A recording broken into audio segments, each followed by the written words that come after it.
हम सहाबा का सिपाही हम मोहम्मद का गुलाम हम सहाबा का सिपाही हम मोहम्मद का गुलाम हम सहाबा का सिपाही हम सहाबा का सिपाही हम मोहम्मद का गुलाम हम मोहम्मद का गुलाम मोहम्मद ने आकर कुफर को मिठाया कुफर को मिठा कर सदाकत बताया सबाई बोलें मरहबा मोहम्मद ने आकर कुफर को मिठाया कुफर को मिठा कर सदाकत बताया हम सहाबा का सिपाही हम सहाबा का सिपाही हम मोहम्मद का गुलाम सबाई बोलें ना हम सहाबा का सिपाही हम सहाबा का सिपाही हम मोहम्मद का गुलाम ला इलाहा इल्लल्लाह সবাই একসাথে লা ইলাহা ইল্লাল্লাহ লা ইলাহা আরো জোরে লা ইলাহা ইল্লাল্লাহ লা ইলাহা আরেকটু জোরে পড়ি লা ইলাহা ইল্লাল্লাহ লা ইলাহা আরেকটু জোরে আলহামদুলিল্লাহ প্রশংসা খোদার সমস্ত প্রশংসা কার জন্যে আকাশ বাতাসকে মুখরিত করে শরীরের সমস্ত শক্তি দিয়ে বলতে হবে আমাদের মালিককে প্রশংসা করব কার আল্লাহ ছাড়া প্রশংসা করার উপযোগী আর কেউ আছে নাকি আলহামদুলিল্লাহ প্রশংসা খোদার তিনি মদদ দেনে ওয়ালা লা ইলাহা এই পিছনে বাইরে একটু আগেই বসো না সামনের জায়গাটা মেহেরবানি করে আল্লাহকে রাস্তায় পূরণ করে বসেন লা ইলাহা ইল্লাল্লাহ লা ইলাহা লা ইলাহা ইল্লাল্লাহ লা ইলাহা মালিক ইয়াউমিদ্দিন বিচার দিবসের মালিক তিনি জুড়ে বলতে হবে বিচার দিবসের মালিককে মধ্যখানে ফাঁক থাকলে শয়তান এসে বসবে আপনাদেরকে শয়তানে 10 নম্বরটা সই দেয়া একটা ইনভিটেশন দিবার তুলে নিয়ে যাবে এই জন্য ফাঁকা জায়গাটা আল্লাহর রাস্তে মেহেরবানি করে ফাঁকা জায়গা পূরণ করবেন আল্লাহ জান্নাত আপনার জন্য ঘর বানায় দিব এই জন্য আল্লাহকে রাস্তে ফাঁকা জায়গাটা পূরণ করে বসে বিচার দিবসের মালিক তিনি বিচার দিবসের মালিককে আরেকটু জোরে বলেন কে বিচার দিবসের মালিক তিনি তিনি মালিক কাউসার লা ইলাহা আরেকটু জোরে লা ইলাহা ইল্লাল্লাহ লা ইলাহা প্রেমিকেরা দিশেহারা প্রেম ছাড়া কিছু বুঝে না সব ডারির অলিরা সব করিছেন সাধনা জুড়ে লা ইলাহা ইল্লাল্লাহ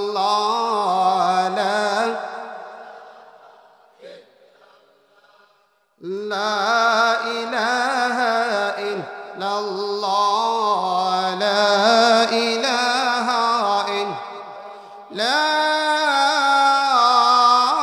ইলাহা ইল্লাল্লাহ মুহাম্মাদুর রাসূলুল্লাহ সাল্লাল্লাহু আলাইহি ওয়াসাল্লাম।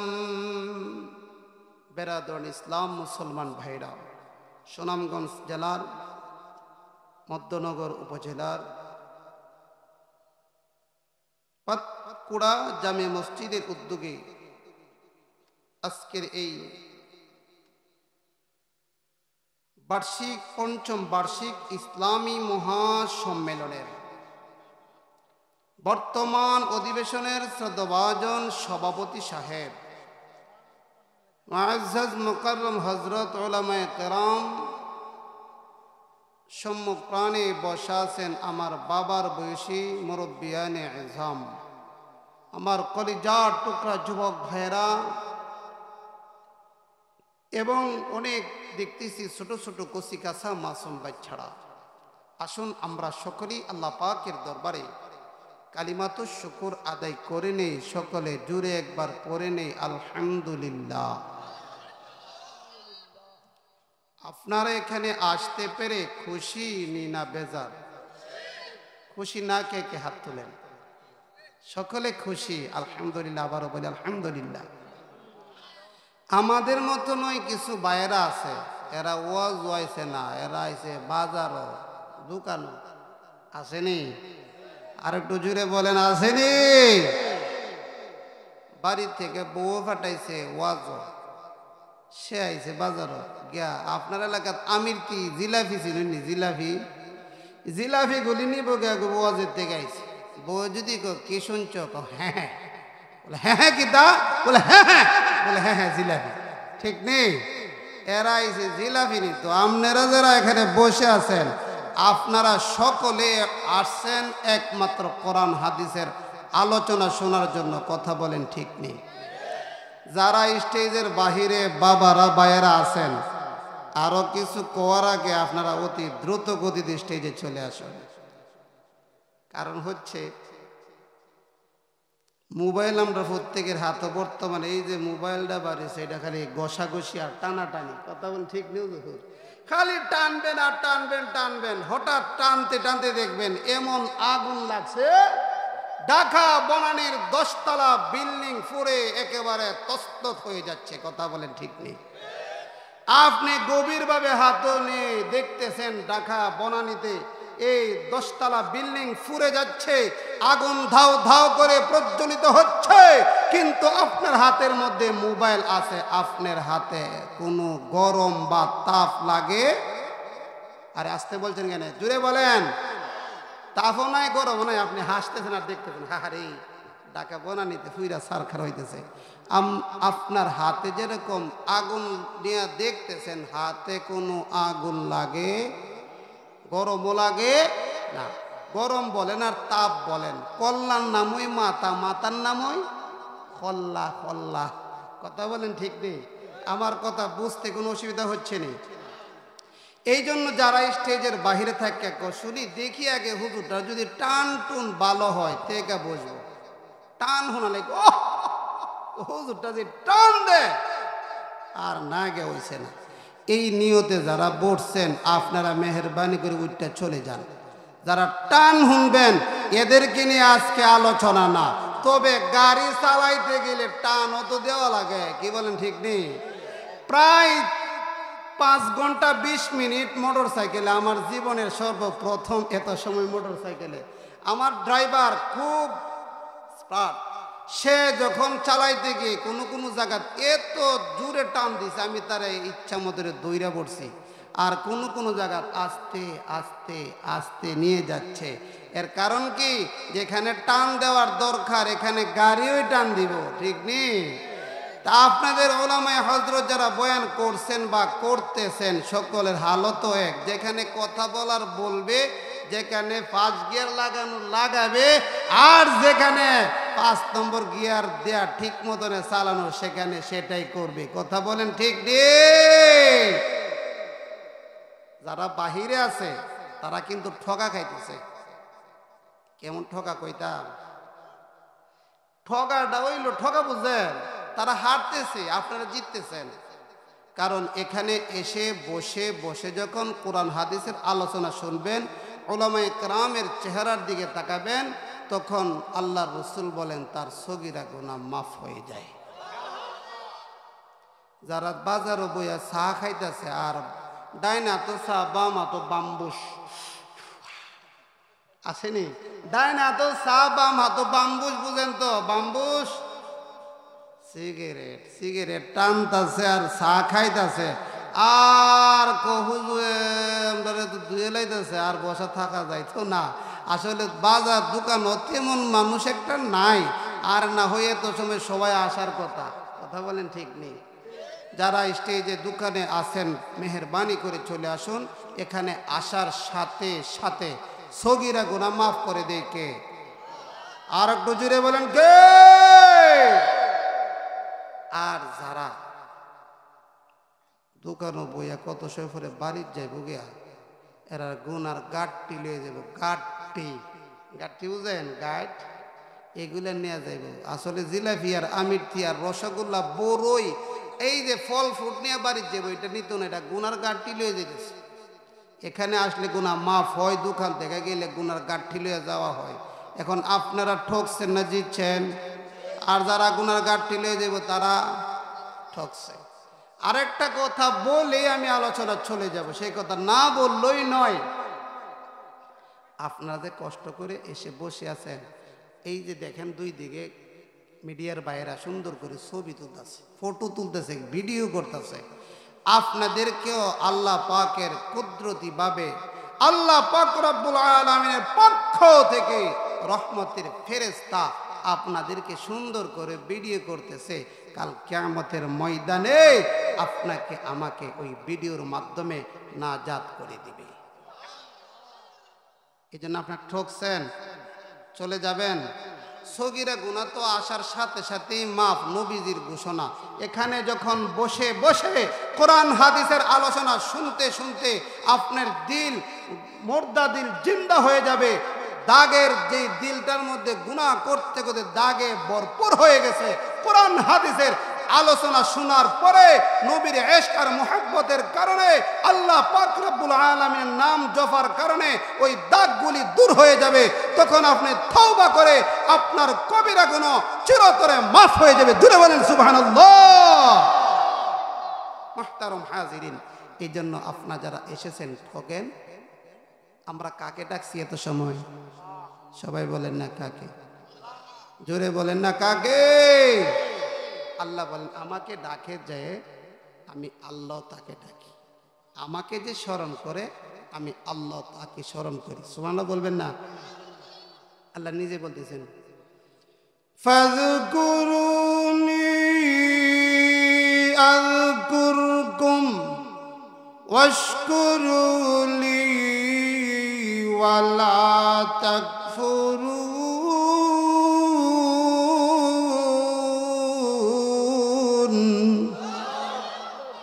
আল্লাহ বলে ফাযকুরুনি আযকুরকুম, আমাকে যারা স্মরণ করে আমি আল্লাহ তাদেরকে স্মরণ করি। ওয়াশকুরুলি ওয়ালা তাকফুরুন।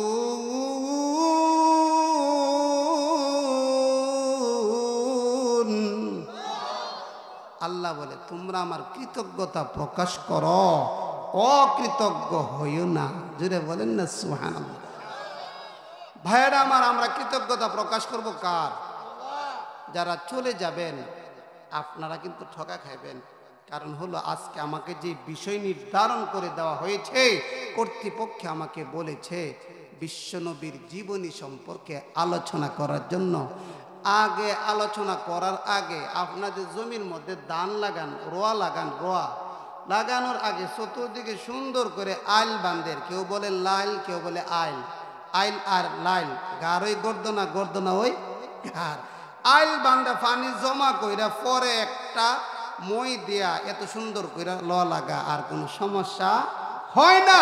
সুতরাং পরিবেশটা সুন্দর কইরা নিয়ে আলোচনা, এই জন্য আগে একটু পরিবেশটা সুন্দর করতে গিয়া আমি এদিক সেদিক কিছু কথা বলতেছি, রাগ হইতেছেন? আমি কিন্তু আলোচনাতে এখনো ঢুকি নাই, ইনশাআল্লাহ কিছুক্ষণের ভিতরেই আলোচনায় প্রবেশ করব। সুতরাং আমি যেই কথা বলতেছিলাম, প্রিয় ভাইয়েরা বাবারা আমার, আমরা আল্লাহকে যদি স্মরণ করি আল্লাহ আমাদেরকে স্মরণ করবে। আল্লাহ বলেন আমার কৃতজ্ঞতা প্রকাশ করো, অকৃতজ্ঞ হইও না। আসমান উপরে আমাদের দিছে কে? কয়টা আসমান দিছে জানেন? কয়টা? 7খানা। আল্লাহ নিজে বলতেছেন وَبَنَيْنَا فَوْقَكُمْ سَبْعًا شِدَادًا।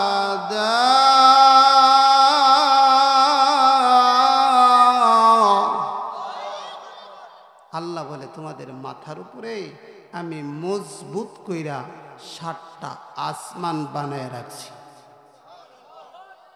এই যে জমি যে বইছেন, এই জমি বিছানা বানায় দিছে কে? সবাই একসাথে বলছেন না? সবাই একসাথে বলি, এই যে আমরা উপরে সামিনের একটা বাড়ি খাই লইলে সবাই বলেন কে? আল্লাহ নিজে বলতেছেন আলাম নাজআলিল আরদা মিহাদা।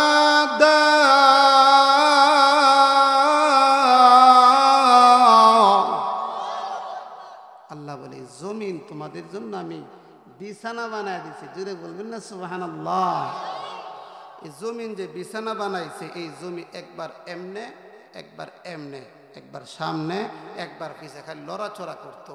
এই যে বড় বড় পাহাড়, আপনাদের মনে হয় বেশি দূরে না, আমি আবার কয়েকটা পাহাড়ের সিফা সাফাতে আইছি। এই পাহাড়গুলি আল্লাহ পাক কেন দিছে জানেন?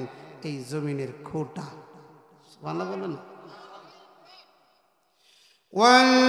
والجبال أوتادا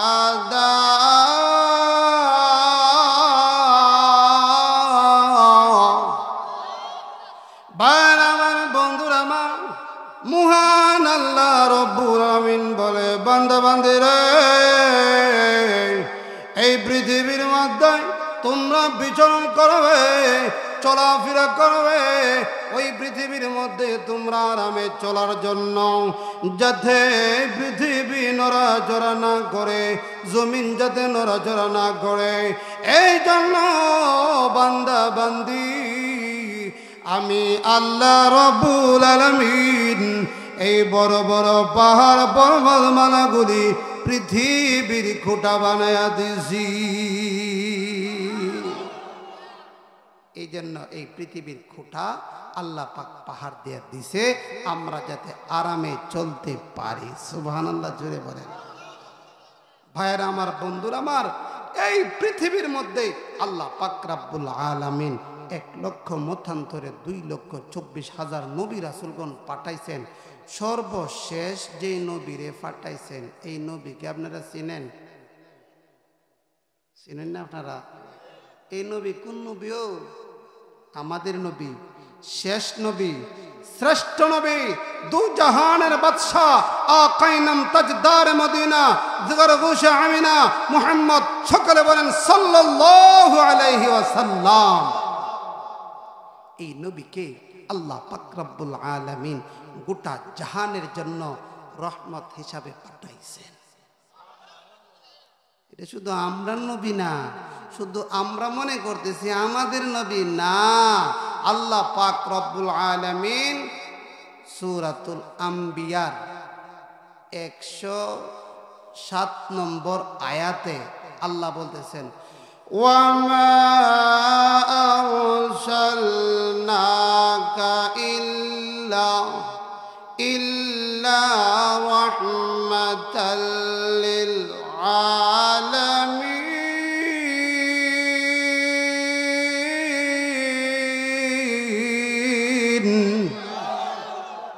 আল্লাহ বলতেছে এর জন্য, বিশ্বের ইহকাল পরকাল সকলের জন্য আমাদের নবীকে আল্লাহ পাক রব্বুল আলামিন রহমত হিসাবে পাঠাইছেন।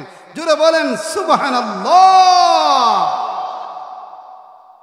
আমাদের নবী শেষ নবী, শ্রেষ্ঠ নবী। আমাদের পরে আর কোন নবী আসেনি, আসবেনি। আমাদের নবী শেষ, আমাদের নবী শ্রেষ্ঠ। কথা বলেন ঠিক নেই? আমাদের নবীর পরে আর কোন নবী নাই, সেই আইন আমরা সংসদে চাই। কথা বলেন ঠিক নেই? আপনারা জানেন কাদিয়ানী সম্প্রদায়ের কিছু লোকেরা আমাদের নবীর পরে আরেকজন নবী তারা দাবি করে। জুড়ে বলেন নাউজুবিল্লাহ। আমাদের নবীর পরে আর কোন নবী হতে পারে? উনি হলেন খাতামুন নবীন। জুড়ে বলেন সাল্লাল্লাহু আলাইহি ওয়াসাল্লাম। ওই নবীর জীবনী নিয়ে আমাকে আলোচনা করার জন্য বলছে। বিষয়টা অত্যন্ত গুরুত্বপূর্ণ এবং মোটামুটি বিষয়টা গুছিয়ে বলতে গেলে কিছু সময়েরও দরকার। মানে আপনারা কি আমার রায়কে চলে যাবেন? রাত্র তো মোটামুটি 12টা হয়েই গেছে। মানে যদি মনে করেন হুজুর 12টা বাজে গেছে, আপনি তো একটা না বাজায় ছাড়তেন না। বোঝা যাইতেছে আপনি একটা বাজাইবেন, একটা পর্যন্ত কমপক্ষে চলবে। রাজি আছেন? কিন্তু আমি যত সময় আলোচনা করব বসে থাকতে হবে, যাইতে পারবেন না। রাজি আছেন ইনশাআল্লাহ? প্রাণের বাবারা ভাইরা, আমাদের নবী বিশ্ব নবী, দু জাহানের বাদশা নবী, নবীজি মুহাম্মদ সাল্লাল্লাহু আলাইহি ওয়াসাল্লাম, আল্লাহ পাক রব্বুল আলামিন ওনাকে সকলের পরে সিরিয়াল অনুযায়ী পাঠাইছেন। ওনাকে যদিও পরে পাঠাইছেন, ওনাকে আল্লাহ পাক রব্বুল আলামিন সকলের আগে বানাইছেন। জীবনী নিয়ে আলোচনা করতে গেলে আমাদের সমাজের মধ্যে একটা সমস্যা আছে। এই সমস্যা যদি না কই আপনারা বুঝবেন না। আমাদের সমাজে, আমাদের দেশে বিভিন্ন জায়গাতে আমরা সারা বাংলাদেশ সফর করি, আমাদের একটা আইডিয়া এবং অভিজ্ঞতা আছে। কোন জায়গাতে গেলে বলে হুজুর আমরা মিলাদুন নবী পালন করি, সিরাত নিয়ে আলোচনা করবেন না। আমাদেরকে আগের থেকে সিগন্যাল দেয়। আবার কোন জায়গাতে বলে হুজুর আমরা সিরাতুন নবী পালন করি, মিলাদুন নবী পালন করি না। তারা মনে করতেছে বিষয় দুইটা আলাদা কোনো বিষয়। আসলে না, বিষয় কিন্তু সিরাতুন নবী আর মিলাদুন নবী সাল্লাল্লাহু আলাইহি ওয়াসাল্লাম, দুটোটা বিষয় আসলে একটা। আমরা মনে করি না দুইটা। আলহামদুলিল্লাহ বলবেন না? আপনার প্রধান অতিথি শোনো পর্যন্ত এসে গেছে, আপনার খুশি নেই? সবাই বলেন আলহামদুলিল্লাহ। তা আমরা মনে করি শুধু সিরাত নিয়ে আলোচনা করব, মিলাদের দরকার নাই। আর মিলাদ যারা পালন করে তারা মনে করে সিরাতুন নবী ওই নাই। এর কারণ কি জানেন? এটা না জানার, এটার বিষয়ে তার জ্ঞান নাই, এর ইলম নাই, এই জন্য এরকমটা বলে। কথা বলেন ঠিক কিনা?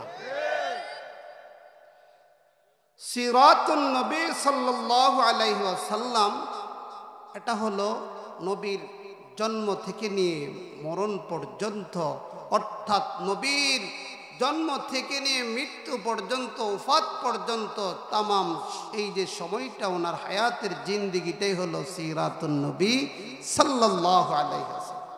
আর মিলাদুন নবী ওই সিরাতের ভিতরে ঢুকাই। কিভাবে? নবীজির জন্ম বৃত্তান্তটা হচ্ছে মিলাদুন নবী সাল্লাল্লাহু আলাইহি ওয়াসাল্লাম।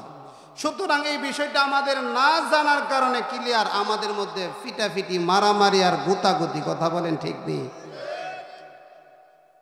7 অন্ধ হাতি দেখতে গেছে। হাতি আপনার দিকে আইনি? ওরে বাবা রে বাবা, যে রাস্তা হাতিও আইনি। ওই হাতি দেখতে গেছে 7 অন্ধ। অন্ধ লোককে হাতি দেখবো কেমনে? আতায়া। কিভাবে? আতায়া দেখতেছে। একজনে কইতাছে এই জানো হাতি আমি দেখছি। কিরকম ভাবে দেখছো? হাতি দেখছি একটা কুলার মতো। হাতি কি কুলার মতো? হাতি কুলার মতো। আরেক লোকে কো না তুই কি দেখছস? হাতি আমি দেখছি, একমাত্র আমি দেখছি হাতি। বলে কিরকম? জাবারের মতো, ডুলির মতো। ডুলি চিনেন? ডুলির মতো। তুই কি দেখছ? দেখলে একমাত্র আমি দেখছি। তুই কি দেখছস? আমি দেখছি ফিলারের মতো। আর তুই দেখছস? না আমি দেখছি। কিরকম? হাতি মূলার মতো। হাতি কি মূলার মতো? আপনার বাজারে মূলা আসেনি?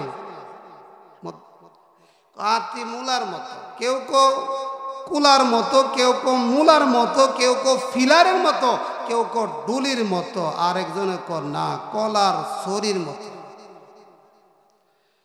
এই অন্ধ এক একজনে এক এক মত নেয়া, তারার মধ্যে লাগছে মারামারি। 7 অন্ধ বাইরে বাইরে কইরা তারার তো মারামারি করতে বাড়িতে আর লাঠি আনা লাগে না, প্রত্যেকের হাট হয়ে আছে। আর ফিটাফিটি আরম্ভ হয়েছে, মারামারি করতে করতে একজনের মাথা ফাড়ছে, একজন হাত ভাঙছে, ফাও ভাঙছে।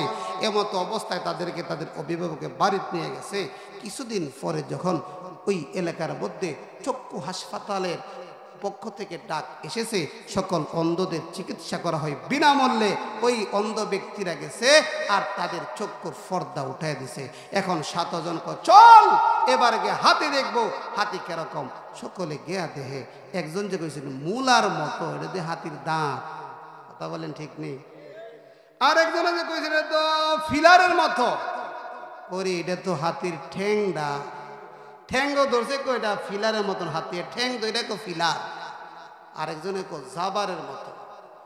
কই আমি যে জাবারের মতন কইছিলাম, ডুলির মতন কইছিলাম, যে হাতির পেট হাতে কো জাবারের মতো। ওই তারার যে যে অবস্থা, যে যে জিনিসও ধরছে সে সেটা অনুভব করছে। ঠিক তেমনি ভাবে আমাদের সমাজের মধ্যে আমরা একমুখী হয়ে গেছি। যারা মিলাদুন নবী পালন করে সে মিলাদকে নিয়ে শুধু চলে।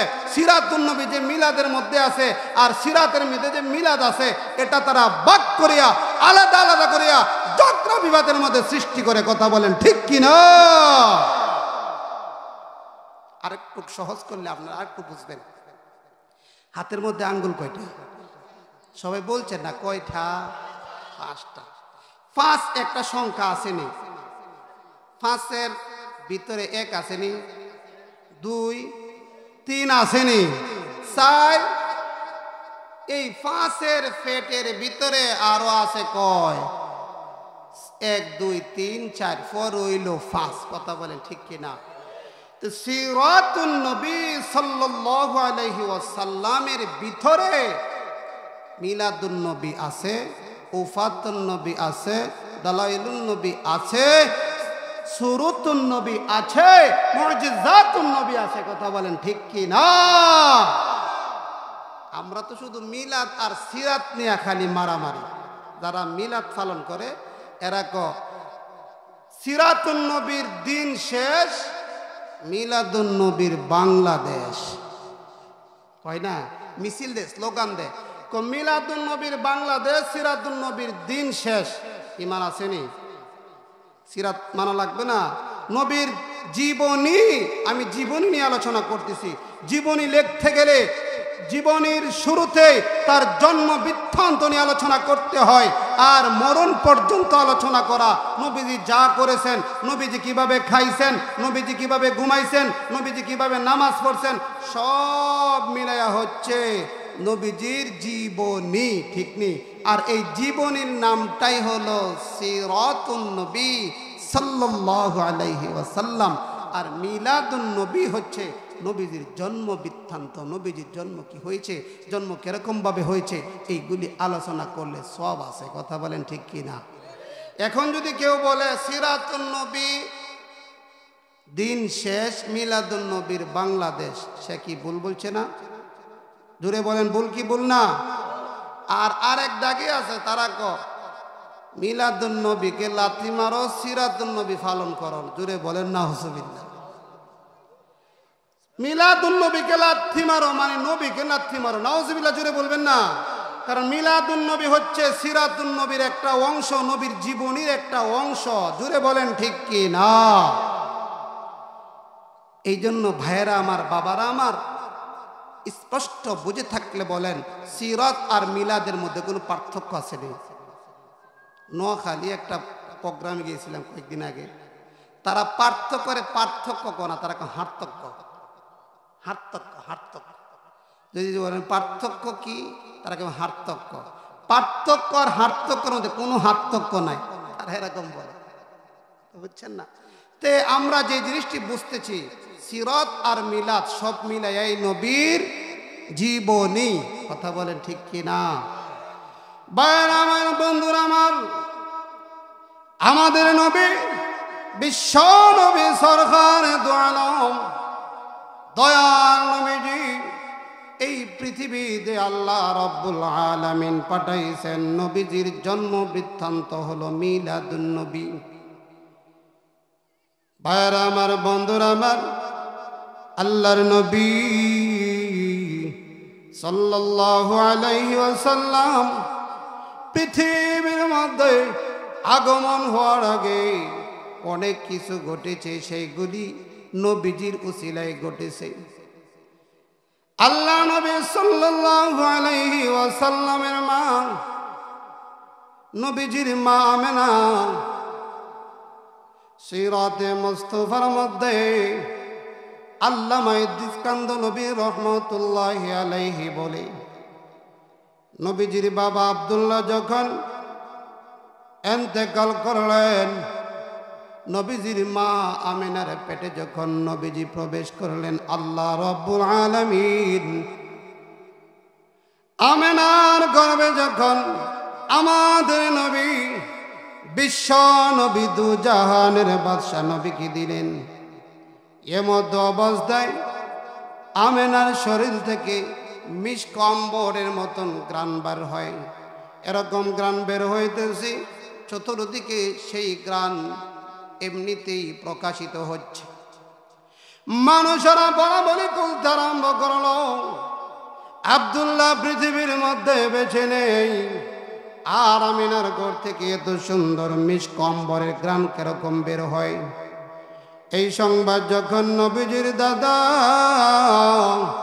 খাজা আব্দুল মুত্তালিব উনার কান পর্যন্ত বসলো, খাজা আব্দুল মুত্তালিব উনার ছেলের ওয়াইফ, উনার বৌমা নবীজির মাকে বলল, আমেনা গো, তোমার ঘর থেকে এত মিষ্কম্বর গ্রান কিরকম করে বের হয়। মানুষেরা বলা বলি করে, আমার ছেলে তোমার স্বামী তো পৃথিবীর মধ্যে বেছে নেই, কিন্তু তোমার যদি কোনো মিষ্কম্বরের এরকম সুগ্রানের প্রয়োজন হয়, শ্বশুর হিসাবে আমাকে বলবে, কিন্তু তুমি কোত্থেকে সুগ্রান পাও একটু খুলে বলো।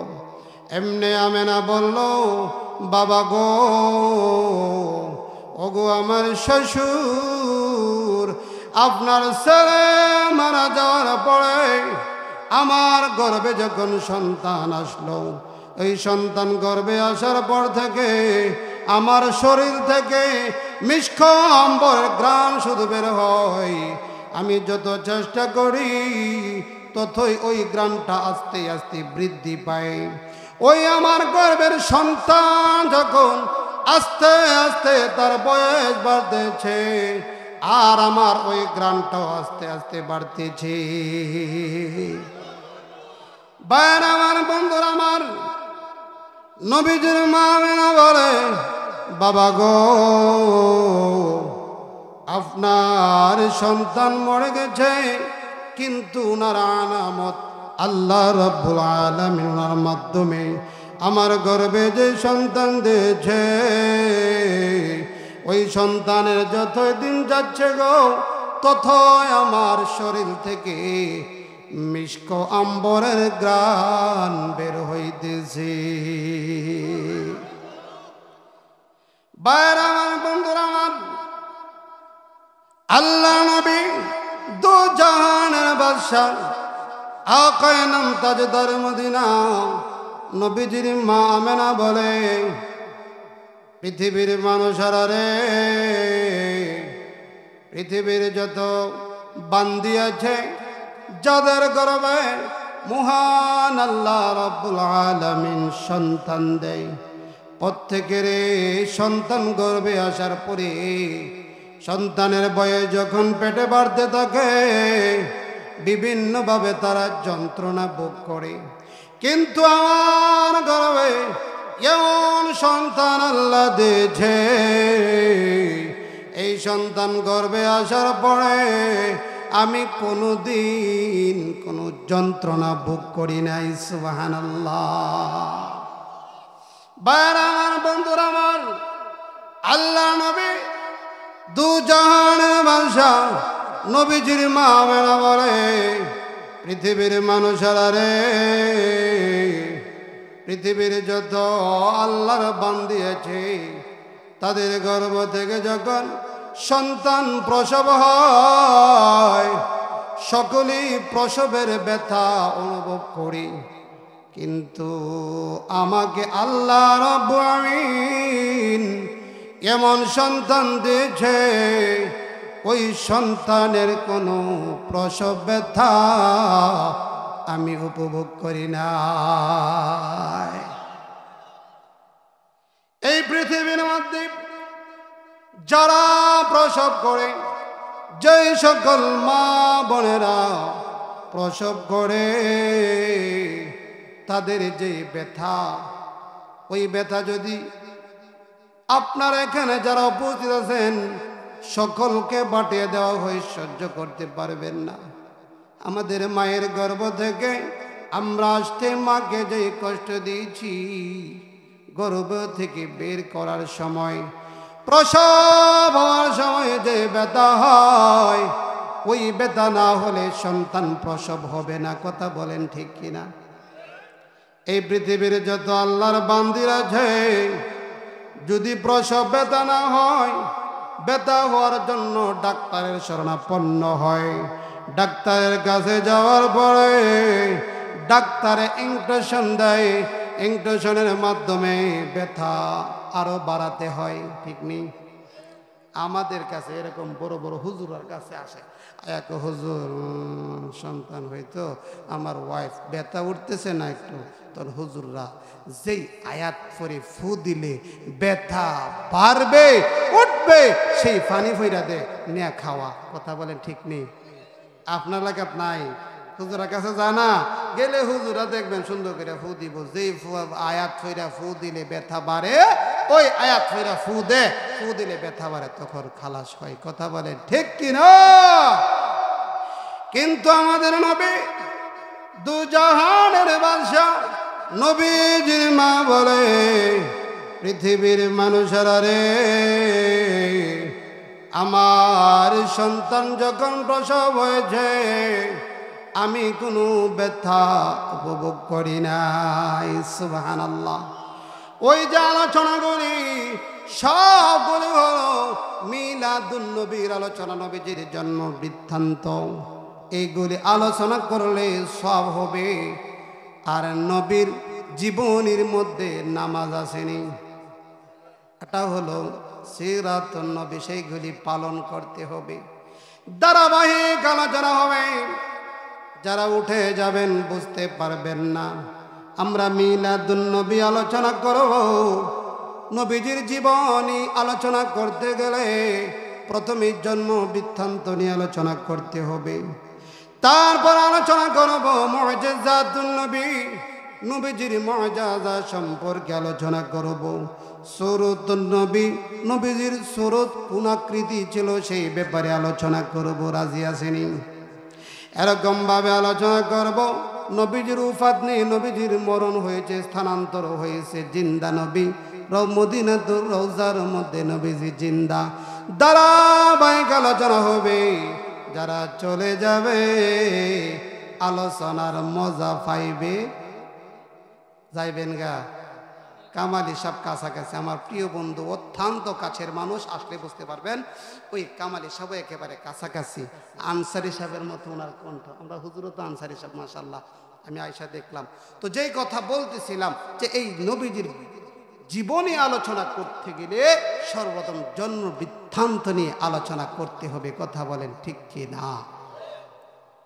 নবীজির মা আমেনা বলে, আমার সন্তান যখন পৃথিবীতে আসছে তখন এই সময়টা ছিল দিনও না রাইতো না, সময় হলো শুবে সাদিকের সময়। সুবহানাল্লাহ বলবেন না? এই সময় দরজা খুললে বাহিরে দেখা যায় ফর্সা আলো, কিন্তু ভিতরে অন্ধকার। কথা বলেন ঠিক নেই? এরকম হয় না?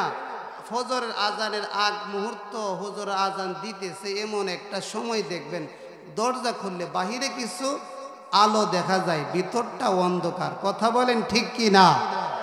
এমতো অবস্থায় নবীজির আগমন হয়েছে। নবীজির আগমন হওয়ার পরে নবীজির মা আমেনা বলে, আমার ঘরটা অন্ধকার দূর হয়ে আলোকিত হয়ে গেছে। জোরে বলেন সুবহানাল্লাহ। ভাইয়ের আমার, আলোকিত কেমন হয়েছে? নবীজির মা বলে, আকাশের চন্দ্র সূর্য, আকাশের চন্দ্র সূর্য গড়ে উদয় হইলে যেই পরিমাণ আলো হবে, তার চেয়ে অধিক পরিমাণ আলো আমার ঘরে হয়ে গেছে। আর একটু জুড়ে বলা যায় না সুবহানাল্লাহ? বার আমার বন্ধুরা আমার, আল্লাহ নবী সাল্লাল্লাহু আলাইহি ওয়াসাল্লামের চাচা আব্বাস রাদিয়াল্লাহু তাআলা বলে, নবীজির সংবাদ শোনার পরে আমি ঘর থেকে বের হলাম। ঘর থেকে বের হয়ে দেখি আকাশের চন্দ্র আমার বাতিজা মুহাম্মদের একেবারে নিকটে চলে এসেছে। আকাশের চন্দ্র নবীজির একেবারে নিকটে চলে এসেছে। আমি অবাক হয়ে গেলাম, আকাশে তো চাঁদ নাই রে, চাঁদ তো একেবারে আমার বাতিজার কাছাকাছি চলে এসেছে। আমার বাতিজা মুহাম্মদ ডান দিকে যখন মাথা ঘোরায়, ডান দিকে চাঁদটা ডান দিকে চলে যায়। আবার যখন বাম দিকে মাথা ঘোরায়, বাম দিকে চাঁদ চলে আসে। আমি তখন অবাক হয়ে গেলাম। আমি অবাক হয়ে আমি বলা বলি নিজেকে আরম্ভ করলাম, কাকে বলবো, কে আমার এই ফয়সালা দিতে পারে? আল্লাহর নবীর চাচা আব্বাস রাদিয়াল্লাহু তাআলা বলে, আমি যখন নবীজির হাত ধরে কালিমা পড়ে মুসলমান হইলাম, তখন আমার বাতিজাকে আমি বললাম, মুহাম্মদ, তুমি যেই দিন পৃথিবীতে এসেছিলে আমি লক্ষ্য করে দেখলাম আকাশের চাঁদ তোমার একেবারে নিকটে চলে এসেছিল। এমনি মুহাম্মদ সাল্লাল্লাহু আলাইহি ওয়াসাল্লাম বললেন, চাচা গো, আপনি যেটা দেখেছেন সত্য দেখেছেন। কারণ হলো আমি এতিম মুহাম্মদ যখন পৃথিবীতে আসলাম, আমাকে বিনোদন দেওয়ার জন্য, আমাকে আমার সাথে খেলাধুলা করার জন্য মহান আল্লাহ রাব্বুল আলামিন আকাশের চাঁদকে আমার একেবারে কাছে পাঠিয়ে দিয়েছে। নবীজির মা আমেনা বলে, আকাশের তারকাগুলি এত কাছে চলে এসেছিল, আমি যদি ইচ্ছা করতাম হাত দিয়ে ধরতে পারতাম। সবাই বলছে না, জোরে বলা যায় না সুবহানাল্লাহ? এত কাছে চলে এসেছে। ঘরটা আলোকিত হয়েছিল। মুহাম্মদ সাল্লাল্লাহু আলাইহি ওয়াসাল্লামকে নবীজির মা আমেনা উম্মে আইমনের কোলে দিলেন। উম্মে আইমন আমেনার দাসী উম্মে আইমনের কুলে যখন দিলেন, উম্মে আইমন কুলে নিলেন। আর নবীজির মা আমেনা বললেন, উম্মে আইমন গো, আমার সন্তানকে ভালো করে ধরে রাখো, যাতে কোনো জিনবুতি নিতে না পারে। কারণ হলো তখন সময়ের জিনবুতের খুব একটা ছোঁয়াছুঁই ছিল। অনেক বাচ্চাদেরকে, সন্তানদেরকে এরকম নিয়ে যাইতেন। এই জন্য আমেনা বললেন, ও উম্মে আইমন, আমার সন্তানকে ভালোভাবে ধরে রেখো। কথা বলতে না বলতে দেখা গেল ঘরটা একেবারে অন্ধকার হয়ে গেছে। ঘর যখন অন্ধকার হয়ে গেছে, তখন নবীজির মা আমেনা বলল, ও উম্মে আইমন, ঘর অন্ধকার কেন? উম্মে আইমন বলতেছে, আমেনা গো, তোমার সন্তানকে আমি শক্ত করে ধরে রাখতে চেয়েছিলাম, কিন্তু কে যেন আমার কোল থেকে তোমার সন্তানকে নিয়ে গেছে। বার আমার বন্ধুরা আমার, আল্লাহ নবী সাল্লাল্লাহু আলাইহি ওয়াসাল্লামের মা আমেনা ক্রন্দন করে, প্রভু হে, ভাগ্য গুণে পেয়েছিলাম গো আল্লাহ, না জানি আমার সন্তানকে কোনো জিন বুদ্ধি নিয়ে গেছে। এরকম ভাবে ক্রন্দন করে। এমনি শোনা গেল গায়েব থেকে আওয়াজ, আর বলতেছে আমেনা গো, তুমি কান্নাকাটি করো না, টেনশন করো না, তোমার সন্তানকে, তোমার ছেলে মুহাম্মদকে কোনো জিন বুঝে নিতে পারে না, জিন বুঝে নেয় নাই। তোমার ছেলে মুহাম্মদ সাল্লাল্লাহু আলাইহি ওয়াসাল্লাম পৃথিবীর মধ্যে আগমন হওয়ার আগে দিনে আমার কাছে দরখাস্ত করেছিল, আল্লাহ আমি দিনের মধ্যে তোমার হাবিবকে তুমি প্রেরণ করিও, পাঠায়ো। রাত্রি আমার কাছে আবদার করেছিল, আল্লাহ রাত্রির মধ্যে তোমার বন্ধু তোমার হাবিব মুহাম্মদ সাল্লাল্লাহু আলাইহি ওয়াসাল্লামকে পাঠায় গো আল্লাহ। রাত্রে এবং দিনের মাঝামাঝি সময় আমি আল্লাহ রব্বুল আমিন সুবহ সাদিকের সময় পাঠাইছি। শুধু তা নয়, তোমার সন্তানকে দেখার জন্য तमाम পৃথিবীর সব মাখলুকাত আমি আল্লাহর কাছে দরখাস্ত করেছে। আমেনা গো, এই জন্য তোমার সন্তানকে পশ্চিম থেকে পূর্ব, উত্তর থেকে দক্ষিণ तमाम পৃথিবী সকলকে দেখানোর জন্য তোমার সন্তানকে রহমতের ফেরেশতার মাধ্যমে সফরে পাঠিয়ে দিয়েছি। তুমি চিন্তা করো না, কিছুক্ষণের ভিতরে চলে আসবে। ও প্রাণের ভাইয়েরা, বাবার আমার, নবীজি সাল্লাল্লাহু আলাইহি ওয়াসাল্লামের এই যে ঘটনা বলি, এইগুলি হলো নবীজির জীবনের প্রথম অংশ, যেগুলিকে মিলাদুন নবী সাল্লাল্লাহু আলাইহি ওয়াসাল্লাম বলা হয়।